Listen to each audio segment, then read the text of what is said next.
तो good morning, नमस्ते all aspirants. So start करते हैं द हिंदू न्यूज़पेपर। और आज है आपकी 30 जुलाई। स्टार्ट करते हैं द हिंदू न्यूज़पेपर। और हमारा जैसा कि रिधिम बना रहा है कि फर्स्ट ऑफ ऑल हम क्या देखते हैं, एक पीवाईक्यू देखते हैं जो यूपीएससी का है। और हमारी ये जो क्वेश्चंस ईयर वाली चलाई है हमने, वो 2020 क्वेश्चन नंबर 10 है। सीरीज हमारी कौन सी है? ए। ठीक है। तो 2020 का पेपर हम सॉल्व कर रहे हैं। और सीरीज हम ए इसलिए ले रहे हैं क्योंकि उसका इजीली आंसर की आपको मिल जाएगा, कहीं भी ज़्यादा आपको सर्च नहीं करना पड़ेगा। तो क्वेश्चन हालांकि ये 12 है, बट मैंने इसको 10 पे लगाने की कोशिश की है। थोड़ा सा अभी आपके लिए पॉलिटी वाला क्वेश्चन है इसलिए। विच पार्ट्स क्या है question, which part of the constitution of India declare the idea of welfare state. यानी कि इंडियन कॉन्स्टिट्यूशन में ऐसा कौन सा पार्ट है जो वेलफेयर स्टेट की बात करता है। आपको पहला है directive principle of state policy, fundamental right, preamble and seven schedules. ठीक है, ये तो रहा आपका ओल्ड पैटर्न। न्यू पैटर्न की बात करेंगे तो न्यू पैटर्न भी यहाँ पे मैंने आपको थोड़ा सा समझाने की कोशिश की है। न्यू पैटर्न क्या है हमारा? न्यू पैटर्न है only pair one, only pair two, only pair three, only pair four. ये हमारा क्या है? न्यू पैटर्न है। और वो हमारा कौन सा? ओल्ड पैटर्न है। तो देखिए, वेलफेयर स्टेट की बात कौन करेगा? प्रेम्बल हमने पढ़ा था। तो प्रेम्बल में वेलफेयर स्टेट की तो बात नहीं कही गई थी। ठीक है, उसमें आपका जस्टिस क्या होगा, उसके बाद आपको क्या क्या यू कैन से दैट, जैसे आपका जस्टिस के बाद प्लस उसमें आपके लिए क्या क्या डिग्निटी रहेगी। ठीक है। और उसके बाद ठीक है, क्या इंटीग्रिटी रहेगी आपके लिए, क्या फ्रीडम रहेगी, ये सब प्रेम्बल तय करता है। सेवन शेड्यूल में तो ऐसा कुछ होगा नहीं, है ना, वेलफेयर स्टेट के लिए। तो आप सॉरी, यहाँ पे थोड़ा सा आप कंफ्यूज हो सकते थे। ये डायरेक्टली नहीं कह सकते आप कि नहीं होगा, बट ये तो श्योर है कि आप इसमें कह सकते हो कि वेलफेयर स्टेट की बात नहीं करेगा। फंडामेंटल राइट में आपको समथिंग लगेगा कि हाँ होगा, है ना। तो अगर आप देखेंगे यहाँ पे तो फंडामेंटल राइट में जो आर्टिकल आपका 12 से लेके 35 तक है, उसमें कहीं भी वेलफेयर स्टेट की तो बात नहीं की गई है। ठीक है। तो वेलफेयर स्टेट की बात नहीं की है, तो 2 वाला कैंसिल हो गया, 3 वाला हम कैंसिल कर ही रहे हैं क्योंकि प्रेम्बल में वेलफेयर स्टेट की बात होगी नहीं। तो ये तो अगर हमारे निकल जाते हैं इसमें से, अब हमारे पास बचता है डीपीएसपी और सेवन शेड्यूल। अगर हम न्यू पैटर्न से करते तो थोड़ा सा हम कंफ्यूज हो सकते थे कि इसका आंसर ओनली पेयर टू होगा। इसलिए ना, स्ट्रॉन्ग देखना है हमें वेलफेयर की बात कौन करता है। तो वेलफेयर की बात करता है सिर्फ direct principle of state policy. तो इसका आंसर क्या हो जाएगा आपका? वन। और न्यू पैटर्न के हिसाब से भी only pair one answer. Clear है यहाँ तक? चलते हैं आगे। द हिंदू में देखिए, आज जो पहला फ्रंट पेज में छपा है ना, सारा साग small investor find a new hope. यानी कि सारा जो कंपनी थी उसमें क्या हुआ था, बहुत से लोगों का नुकसान हो गया था। क्योंकि उन नुकसान कैसे हुआ था मैं बताऊं। उस कंपनी में कई लोगों ने इन्वेस्ट किया था, जो छोटे छोटे इन्वेस्टर थे। और सारा कंपनी ने उनसे प्रॉमिस किया था कि इसके रिटर्न में हम आपको डेढ़ या डबल करके जो भी आप इन्वेस्ट कर रहे हैं उसका पेमेंट हम आपको पे करेंगे। बट ऐसा नहीं हुआ क्योंकि सारा कंपनी भाग गई। आपने सुना होगा इसके बारे में, है ना। तो उसी कंपनी के रिगार्डिंग जो भी इन्वेस्टर हैं उनके लिए एक नई आशा है। तो उसी लिए ये आर्टिकल आया है। क्या आशा है भाई? थोड़ा सा इसको ब्रीफ में देख लेंगे यहाँ पे। सेंटर रिफंड पोर्टल पर कितना रिटर्न? ओनली 10,000 रुपए each investor irrespective of the amount involve. But till Saturday लगभग 15,28,000 इन्वेस्टर रजिस्टर। आप समझ रहे हैं कि अब 10,000 रुपए समथिंग उनको मिल जाएंगे। और इसके लिए 15,28,000 लोगों ने क्या कर दिया? रजिस्ट्रेशन कर दिया। देखते हैं। Soon after, a new ministry to look after the corporation sector was formed 2021. Corridor of the old office at the Krishi Bhavan in Delhi Center secretary were filled with 1,000 letter and post card. समझ रहे ना, कृषि भवन centre में लगभग 1,000 letter और post card मिले। और refund from the Sahara group से मिलेगा और हेड। ठीक है। और इसमें क्या हुआ कहानी देखें। ये इन्फोर्समेंट डायरेक्टर ने भी इन पे यू कैन सी दैट, जो इनको ईडी देखता है जब ज़्यादा वैसे केस हो जाते हैं, तो वही लिखा हुआ है द ग्रुप हैड रेज लगभग 80,000 करोड़। जो और कितने वो थे इसमें इन्वेस्टर थे? लगभग 2,76,00,000 small time investor across 26 state से। अब आप देखिए, ये समझिएगा क्या होता है ना कि इंडिया में अपने प्यारे भारत में लूटने के लिए ना, लोग इस तरीके से स्कीम को इम्प्लीमेंट करना चाहते हैं या करते हैं, जिससे कि लोगों को ये लगता है कि हमारा पैसा डबल हो जाएगा और हम इसमें जाएंगे तो हमें बहुत ज़्यादा बेनिफिट मिलेगा। तो आप देख रहे हैं लगभग उसने 80,000 करोड़ रुपए कमाया। और लगभग इसमें शामिल थे 2,02,76,00,000 लोग शामिल थे और 26 स्टेट से। देख रहे हैं आप, यानी कि पूरा कवर इंडिया हो रहा है। अच्छा, अब 18 जुलाई की बात क्या थी? Union government central register of the corporation society यानी पोर्टल पे लगभग स्मॉल जो इन्वेस्टर हैं सारा कंपनीज के to get the maximum refund कितना 10,000 रुपये पर इन्वेस्टर और in respect of total amount invested और जितना उन्होंने अमाउंट इन्वेस्ट किया था उसका लगभग उन्हें 10,000 रुपये क्या मिल जाएगा, रिफंड मिल जाएगा। एज द 7:30 AM की बात थी सैटरडे को लगभग 15,28,000 इन्वेस्टर ने रजिस्टर्ड कर दिया। तो आप देख रहे हैं, तो कुल मिला के ये है कि मैं भी यही आशा करता हूँ कि भाई जिनका पैसा गया उनका पैसा वापस मिल जाए, क्योंकि अभी इसी तरीके से ही एक कंपनी और नोएडा में काम कर रही थी। मैं थोड़ा सा आपको उसके बारे में जानकारी दूंगा। नोएडा में उस कंपनी का नाम था बाइक बूट, है ना। तो बाइक बूट जो कंपनी थी वो as like the you can say that Ola और ऊबर की तरह ही बेस पे थी, और उसका भी यही एम था कि हम क्या करेंगे कि कंप्लीट नोएडा में जो बाइक के द्वारा जैसे अभी रैपिडो चल रहा है, तो रैपिडो की तरह ही हम लोगों को एक जगह से दूसरी जगह यू कैन से दैट जो अपना आना जाना होता है, तो उसमें उसी के बेस पे ये कंपनी बनी थी। बट क्या हुआ, बाइक बूट में कई लोगों ने पैसा लगाया और आई थिंक उसमें भी कम से कम 20 से 25 लाख जो इन्वेस्टर थे। और उसका सीन ये था, मैं बता दूं थोड़ा सा आपको बाइक बूट के बारे में क्या था उसका सीन, कि भाई अगर मान लीजिए आप 60,000 रुपये दे रहे हैं, ठीक है, और 60,000 रुपये अगर आपने दे दिया उनको, तो वो आपके नाम से एक बाइक खरीदेंगे। उस बाइक को वो क्या करेंगे, अपनी कंपनी में अटैच कर देंगे। अपनी कंपनी में जब वो अटैच कर देंगे तो वो कोई भी, जैसे मान लीजिए जिसके पास बाइक खरीदने के लिए पैसा नहीं है, या मान लीजिए जिसके पास रोजगार नहीं है, वो बंदा वो बाइक कंपनी में जाएगा, बोलेगा भाई हमें ये बाइक दे दो, तो वो कंपनी उनको बाइक दे देगी। बाइक जब वो चलाएगा तो कंपनी उसमें अपना जो भी परसेंटेज तय करेगी वो बाइक वाले बंदे को मिल जाएगा, बाइक जो चला रहा है उसको मिल जाएगा, और इसमें कंपनी का मिल जाएगा। मतलब जो पैसा आएगा वो तीन जगह बटेगा। क्लियर है? ठीक है, तो इसी तरीके से बाइक बूट भी आई थी, सारा कंपनी की तरह वो भी फ्रॉड किया उसने भी कई लोगों के साथ। अच्छा, आगे देखते हैं क्या है। तो समझ गए होंगे अब आप, ये अपना प्रीलिम्स के लिए तो कुछ भी इंपॉर्टेंट नहीं है। Manipur government let step out of the control India. India का समझ रहे हैं ना, ये भारत की बात नहीं है। ये एक्चुअली में ग्रुप है जो अपोजिशन पार्टी है उनका। तो उन्होंने क्या कहा है उसके यहाँ पे टीम ऑफ लगभग कितना है 21 MP यानी member of parliament from the India. India समझ रहे हैं ना, ये ग्रुप है coalition landed in the Imphal Saturday morning on 2 days visit, यानी कि कल शनिवार था तो 2 दिन के लिए वो लोग विजिट पे गए, और 21 उसमें मेंबर ऑफ पार्लियामेंट है। अच्छा, ये delegation headed by the relief camp in the, और जो रिलीफ कैंप कहाँ बनाए गए वो चुराचांदपुर डिस्ट्रिक्ट में, and schedule to visit the Bishnupur Khongsopoi and other travel area. यहाँ पर ये रिलीफ कैंप में जाके लोगों को देखेंगे। और आगे देखते हैं फिर क्या है। तो कुल मिला के यही है कि मणिपुर में देखिए, अभी आपको मणिपुर के ट्राइब्स देख लेनी है अच्छी तरीके से। मणिपुर में जो भी दंगा चल रहा है उसको देख लेना है। केस स्टडी में आपके लिए इथिक्स में हो सकता है मे भी क्वेश्चन उसका बने। सो नाउ, और यही है कि ये जो गए हैं 21 MPs, तो उनका नॉन कॉन्फिडेंस मोशन लाना जो है माननीय मोदी जी के लिए रीजन भी यही है कि भाई मान लीजिए उस पर उन्होंने एक तरह का चुप्पी साध रखी है, और कुछ भी बोलने के लिए वो ऐसा कुछ वक्तव्य नहीं दिया है जिससे कि लोगों को ये लगे कि यस, ये मणिपुर के बात को भी इतना सीरियस लिए हैं। तो इसीलिए उनके नॉन कॉन्फिडेंस उनकी बात हो रही है किसके की, जो मोदी गवर्नमेंट है उसके खिलाफ। ओके, तो नॉन कॉन्फिडेंस मोशन को हमने इतनी अच्छी तरीके से पढ़ा है कि जितने मोशन हमने एक बार में कंपाइल करके पढ़ लिए थे, उसके बाद हमने उसका एक you can say that chart flow के द्वारा भी हमने क्या पढ़ा था उसका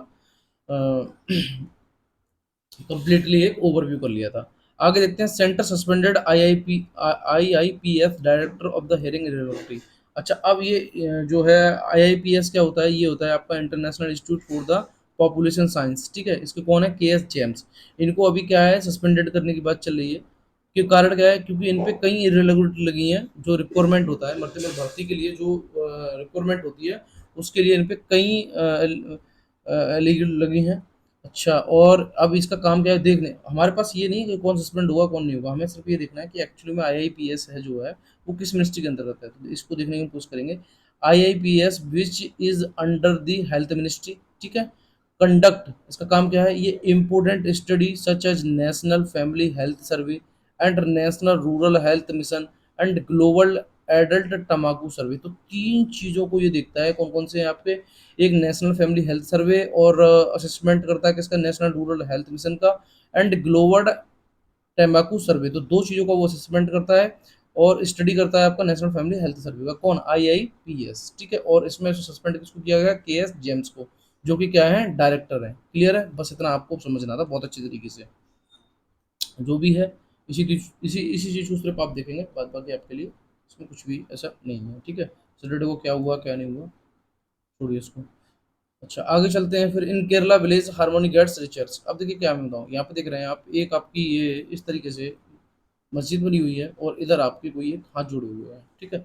तो यानी मंदिर मस्जिद साथ में है, तो वही है हारमोनी का मतलब होता है समरसता, उसी को दिखाने की कोशिश की गई है। अब आपको अगर एक इसमें से कुछ भी याद करना है तो लोकेशन आप जरूर याद कर लेना, वो है आपकी इलावराम इलाम कोजी, यानी कि ये आपका तिरुवनंतपुरम जो डिस्ट्रिक्ट है उसके केरला स्टेट में पड़ता है, ठीक है। बस आपको इसकी लोकेशन जरूर देख लेने की है। ये वाला क्वेश्चन अगर आपसे बनेगा ना तो आप कंफ्यूज हो जाएंगे कि भाई ये क्या पूछ लिया इसने। देख रहे हैं ना, इलावरम कोजी, ठीक है। ये क्या है, एक विलेज है। अच्छा, उसके बाद आपका इसमें से कुछ भी इम्पोर्टेंट नहीं है, जो है वो मैंने पढ़ाने की पूरी कोशिश की है। अब ये कंजुगेटिविटीज़, इसको ना मैंने आपका पीसी में कंप्लीट करने की कोशिश कोशिश की है। कंजुगेटिविटीज़ का मतलब होता है, जैसे अभी आप देख रहे होंगे जो आई फ्लो चल रहा है उसी के रिगार्डिंग है ना। और कंजुगेटिव इसमें हमारे उसको सेव करता है, और कंजुगेटिव का मतलब है जिसमें इचिंग होना, आंखों का रेड होना, ये सारी कहानी है। अच्छा, आगे चलते हैं फिर हम और देखते हैं। हाँ, संडे है तो एज सच इतना एडिटोरियल तो आता नहीं है ना। अपने प्रीलिम्स के लिए जो भी होगा उसको हम निकाल लेंगे। हाथीकुंड बैरेज के बारे में मैंने आपको बताया था। अब आप क्या करेंगे, इसकी लोकेशन आपको याद रखनी है। ये कहाँ पड़ता है, हरियाणा और दिल्ली में, जिसमें कई बार हाथीकुंड बैरेज को लेकर विवाद हुआ between the Haryana and Delhi में, तो ये उसी के रिगार्डिंग है। तो आपको बस सिर्फ हाथीकुंड वाली लोकेशन अभी देख लेनी है। अच्छा, final warning to force at the Bhadrachalam.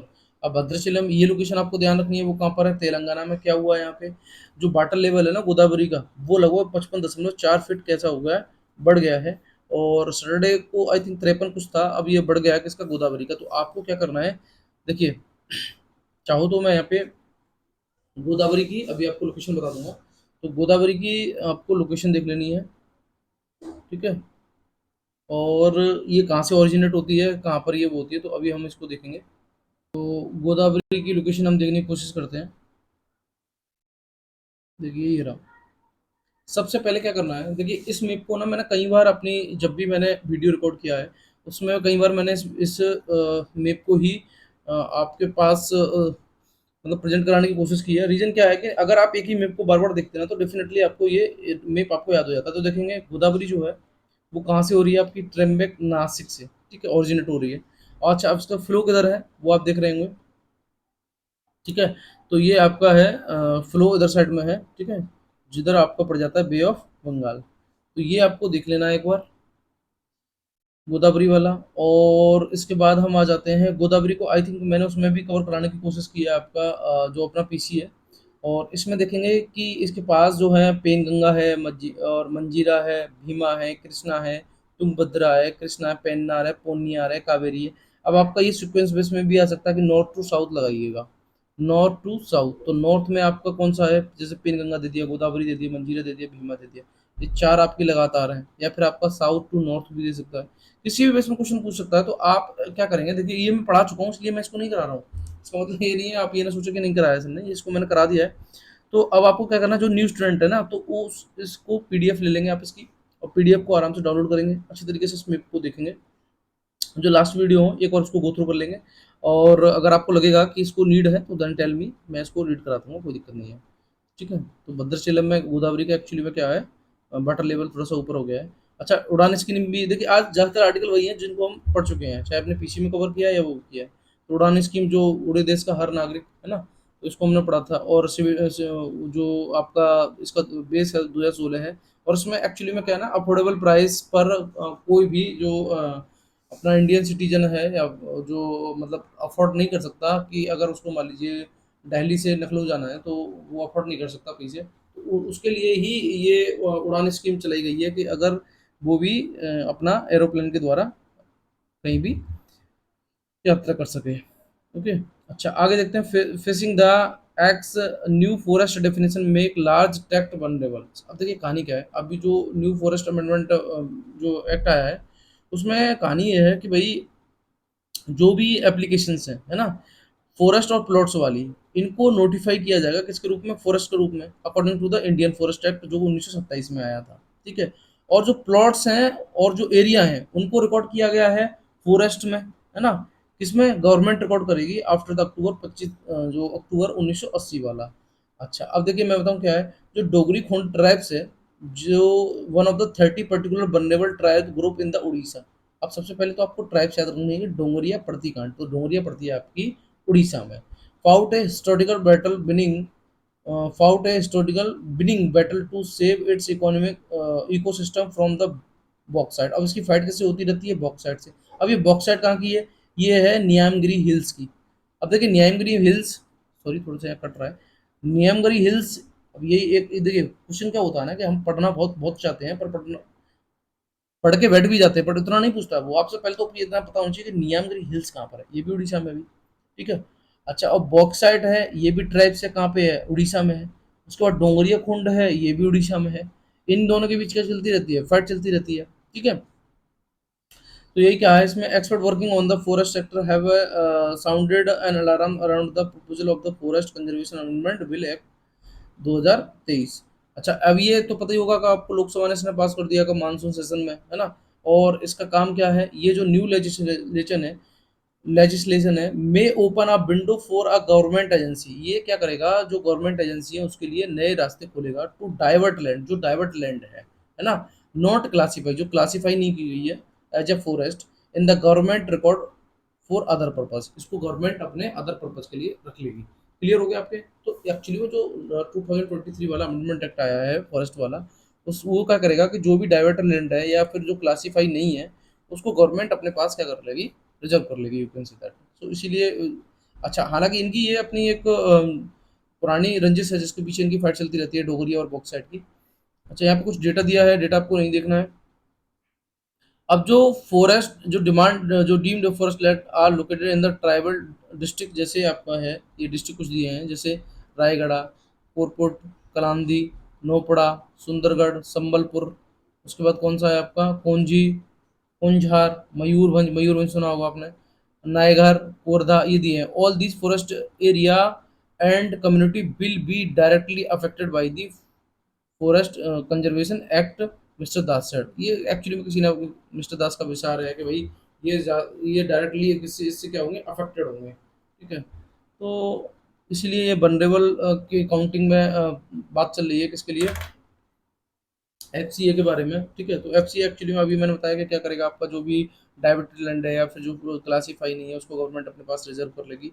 और बात बाकी आपको खोंड और उसको देखना है। अच्छा अब कुछ ट्राइब्स को हम देखने की कोशिश करेंगे, यहाँ पे मैंने ट्राइब्स का मैप लगा दिया आपको।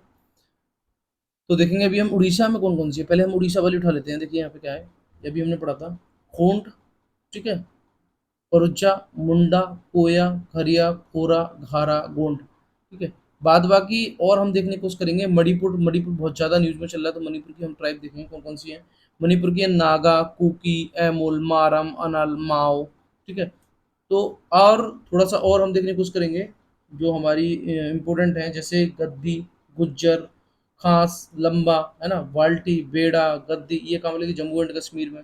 और बुक्सा, जौनसारी, कोल, रज्जी, थारू, पहरिया, बैगा, चीरू, ये आपकी कहाँ मिल जाएगी, ये आपको मिल जाएगी उत्तर प्रदेश में। सो ये आप मैप एक बार देख लेंगे, ठीक है, फिल इन द ब्लैंक्स, मतलब एक वो पेपर लेके, आई कैन से दैट, जैसे आपने कोई एक ब्लैंक वो ले लिया, मैप ले लिया, उसके थ्रू आप इसकी मैपिंग कर लेंगे, एक बार याद हो जाएंगी, दो तीन बार देखोगे डेफिनेटली याद हो जाएंगी, कहीं भी आप एक बार इसको लगा लोगे तो, ठीक है। कुछ लोग न्यूमोनिक से भी याद करते हैं, तो उसको न्यूमोनिक के द्वारा भी आप याद कर सकते हैं, ठीक है। और बाद बाकी इंपोर्टेंट मैंने आपको अभी आपको सिर्फ ज़्यादातर देखनी है तो उड़ीसा की देखनी है, और एक आपको ट्राइब्स देखनी है मणिपुर की, और थोड़ा सा होगा तो आप जम्मू एंड कश्मीर की भी देख लेंगे क्योंकि ये भी न्यूज़ में चल रही थी। अच्छा आगे आ जाते हैं हम फिर हम। अब देखिए ये मैंने क्यों लगाया है मैं बताऊँ। India's tiger population goes up, MP has most big cats. अब आप देख रहे हैं कि इंडिया में क्या हुआ है कि टाइगर की जो पॉपुलेशन है वो क्या है, बढ़ गई है, ठीक है। और इनमें सबसे ज़्यादा किसकी हुई है, एमपी की। एमपी में टाइगर की संख्या ज़्यादा हुई, तो देखते हैं थोड़ा सा। देखिए यहाँ हम मैप के थ्रू समझने की कोशिश करते हैं बाई चार्ट। 2006 में लगभग 1411 हमारे पास टाइगर थे, 2010 में हमारे पास 1706 थे, 2014 में हमारे पास 2226 थे, 2018 में 2967 थे, और 2022 में 3682 थे क्या, टाइगर। अब आप देख रहे हैं टाइगर की पॉपुलेशन किस तरीके से बढ़ी है, ठीक है। तो अब आपके लिए ये हो जाएगा स्टडी, जैसे आपके क्वेश्चन बनेगा तो ये लिखा होगा टाइगर पॉपुलेशन स्टडीली डिक्रीज। तो ये क्वेश्चन आपका क्या हो जाएगा, गलत हो जाएगा, क्योंकि अभी हमने पढ़ा था ये हमारी इंक्रीज हुई है। ठीक है, तो थोड़ा सा देखने की कोशिश करते हैं क्या दिया है हमारा आर्टिकल्स में। India tiger population increase 3682 in the 2022 में थी। ठीक है, और फ्रॉम द 2967 इन 2018 है। तो लगभग 2018 में 2000 कुछ थी, और 2022 में आप देख रहे हैं सीधा आपका एक हजार के समथिंग बढ़ रहा है। ठीक है, so an estimate the release on Saturday, Saturday को अभी कल। ठीक है, this is an upward revision from the April when a minimum 3167 animal were estimated by the wildlife institute. इनको एस्टिमेट किसने किया है, एस्टिमेटेड का काम वो किया है wildlife institute of India, which coordinate with the quadrennial tiger census. ठीक है, अच्छा आगे 2022 की बात करते हैं थोड़ा सा। एक ये आपको जरूर याद रखना है, क्रम वाइज में हाईएस्ट जो नंबर ऑफ टाइगर है वो आपको कहाँ मिलेंगे, 785। चलिए ठीक है, बर रिपोर्टेड टू भी मध्य प्रदेश में। अभी हम इसको उसके द्वारा भी समझेंगे, इनसाइट ने बहुत अच्छे से दिया है, इसलिए मैंने एक आपका इनसाइट का चार्ट ले लिया है वहां से। ठीक है भाई, उसके बाद कर्नाटका है, फिर उसके बाद उत्तराखंड है, सॉरी। तो अभी आपने देखा सबसे ज्यादा किसके पास है टाइगर, आप देखेंगे एमपी के पास, उसके बाद है आपका कर्नाटका के पास।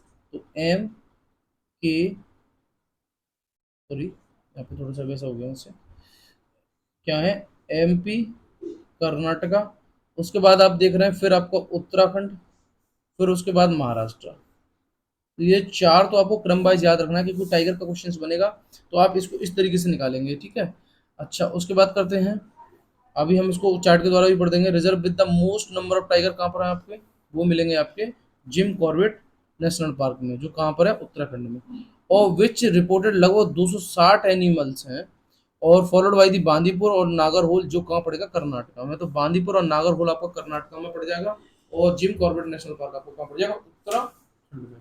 ठीक है, तो देख रहे हैं आप किस तरीके से, ये क्या है आपके, ये है मोस्ट नंबर ऑफ टाइगर। ठीक है, reserve the sorry the reserve with the most number of tiger were the Jim Corbett national park, which reported 260 animals, उसके बाद बांदीपुर एंड नागरहोल कर्नाटका।